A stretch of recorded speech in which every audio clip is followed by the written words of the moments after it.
we need to really have a judicial system which looks at other processes as well as just throwing people in jail and locking them up for years and years, which might be good. They may have a sort of Mahatma Gandhian sort of enlightenment process that can happen, but really I think we need to have a prison system that can train people, that can give them the education that they need, that can really help them to integrate back into society, so that they don't just get locked up for years and get thrown back into the same repetitive cycle because they've not got any more skills for life.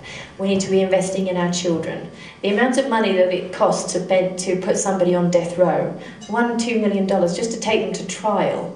Imagine what that would be, as we've got all these thousands of people on death row. Imagine all that money if it was actually paid into education, so that people didn't get to the point of being desperate and having to go out and commit criminal acts, or having to break the law in order to make some money, maybe, you know, take out a contract or something dreadful like that. It's not the kind of society that we want. So this is where the cabinet level Department of Peace proposal that Dennis wrote so many years ago comes into play.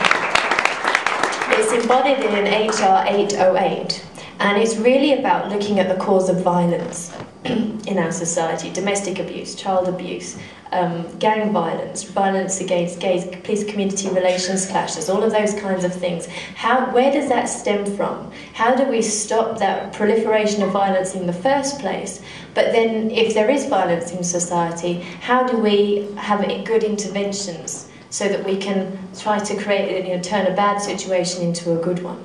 So we talk in the 808 bill, Department of Peace, about really supporting education, about really supporting children at an early age, having mediation, learning how to communicate non-violently so that they can overcome their differences without resorting to violence or guns, really getting teachers to be trained and understand how that they can deal with discipline problems, and then when a teacher deals with a discipline problem in a certain way, the children learn how to deal with them in a certain way, and overcoming problems that might be faced by having restorative justice, and really having processes which are community focused. When we use a restorative justice process, it's about bringing two people together, it's about making good, it's about transforming lives.